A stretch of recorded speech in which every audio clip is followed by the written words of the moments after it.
Agora, pessoal, a gente vem falando tanto aqui, Henrique Kriegner, da sofisticação e da diversificação do portfólio da bandidagem. Para pegar aqui uma analogia do mercado financeiro, né? Cada vez mais criativos, sofisticados e destemidos, né? E, pelo visto, não são só as alianças ou os celulares que estão na mira dos bandidos, meus amigos. Porque aqui em São Paulo, o número de roubos e furtos de motocicletas, pessoal, aumentou mais de 10% no primeiro trimestre desse ano, em comparação com o mesmíssimo período do ano passado. Só em janeiro, para vocês terem uma noção, 4 roubos ou furtos de motos foram registrados por hora na cidade. Por hora. É muita coisa, é inacreditável, é um problema profundo. E ainda, segundo esse levantamento, pessoal, vale a pena a gente mencionar aqui que o bairro com o maior número de ações foi o nosso querido bairro do Tatuapé, zona leste da capital paulista. Seguido, claro, por Santana e também Santo Amaro. É realmente uma situação complicada e cabeluda, né? Isso porque a gente não perde de vista, né, Henrique Kriegner, como esses furtos de motos, né, são basicamente o combustível para abastecer uma rede milionária, multimilionária, quiçá bilionária, que leva para outros e tantos outros crimes, né? Exato. Não, e tem uma estimativa de 2023, Marinho, que no estado de São Paulo, né, a gente considera aqui a capital, mas no estado de São Paulo a realidade aí da capital deve ser ainda pior, que só de 2 a 4% das motos que circulam no estado de São Paulo tem seguro. Ou seja, essas motos que estão sendo roubadas aí, essas pessoas estão ficando literalmente na mão. Porque a moto, a gente sabe, na maioria dos casos em São Paulo, é instrumento de trabalho, né? Você tem ali os entregadores, você tem as pessoas que estão correndo de um lado para o outro, etc.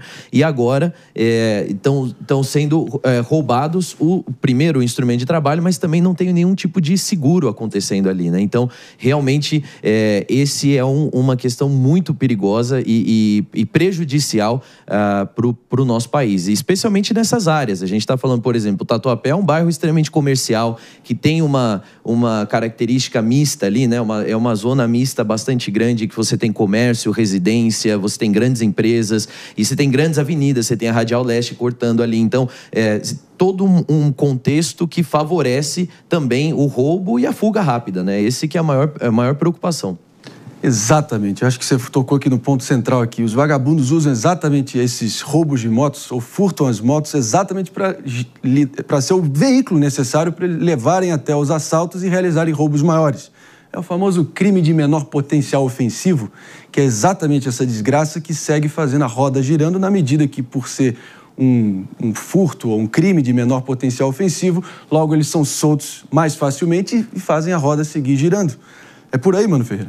Exato, Marinho. E eu acho que vale a pena a gente chamar a atenção para o top 5 de bairros mais violentos, segundo esse levantamento. Porque o maior número de ocorrências, como a gente já falou, foi registrado no Tatuapé, mas em segundo lugar está o bairro de Santana, onde houve, nesse trimestre, 90 furtos ou roubos, seguido por Santo Amaro, com 84, Capão Redondo, Campo Limpo e Bela Vista estão empatados aí nesse top 5 bairros mais violentos de São Paulo. E esse levantamento foi feito pelo portal UOL, com base nos dados mais recentes disponibilizados pela Secretaria de Segurança Pública, mostrando com isso que a gente precisa também integrar mais a inteligência na forma de distribuição do efetivo policial.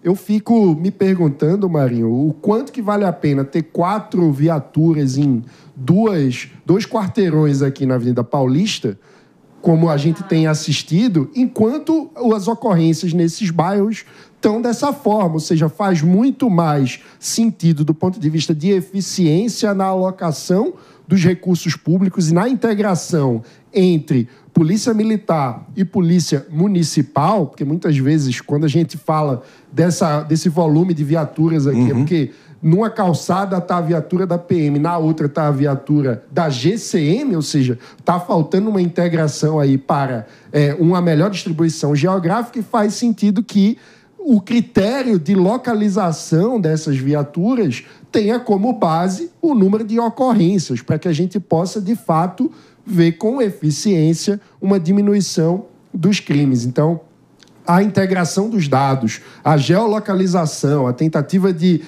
identificar quais são os pontos de maior ocorrência de furtos e roubos para que a gente possa ter um trabalho preventivo e fazer com que aquelas áreas passem a ser mais livres da criminalidade é essencial para que a gente possa ter eficiência e o aumento do bem-estar e da sensação de segurança por parte da população. Precisa de trabalho com inteligência. Você sabe que o Mano tocou num ponto interessante sobre a questão do efetivo, né, de estar alocado nas ruas. E hoje estima-se que 30% do efetivo da Guarda Municipal não esteja alocado nas ruas, ou seja, estão ocupados fazendo funções administrativas. É uma reflexão que a gente precisa também ter, né, com relação à estratégia de alocação mesmo. Perfeito. Né?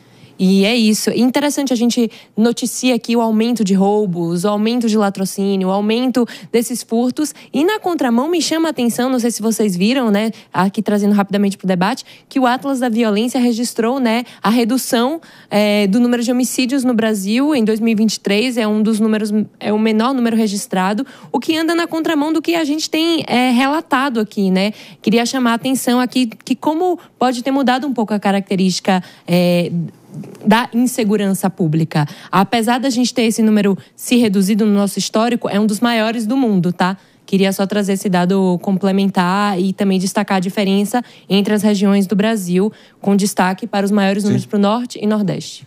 Então é isso, pessoal. As motos cada vez mais roubadas para ser usadas como os veículos para ter uma fuga rápida, né? Agora, a questão principal aqui é que elas estão sendo basicamente usadas de duas formas, né? Primeiramente, como ferramenta para outros crimes, como a gente bem mencionou aqui, evidentemente assaltos a pedestres, como a gente viu e enxerga corriqueiramente, saidinhas de banco, arrastões e o pior, até aliciando menores de idade para servirem de buchas de canhão para realmente serem os principais, enfim, criminosos na ponta da linha, né? E, claro, abastecendo o tráfico. E o pior, desmanche para revenda das peças dessas motos, até falsificação de documentos para revenda ilegalizada. Ou seja, o que eu quero dizer com isso? O sujeito está lá com a sua moto, pagando seu IPVA, tem ela furtada e no dia seguinte é bem capaz dele ver uma das peças sendo vendida na OLX. É nesse nível que a coisa está chegando.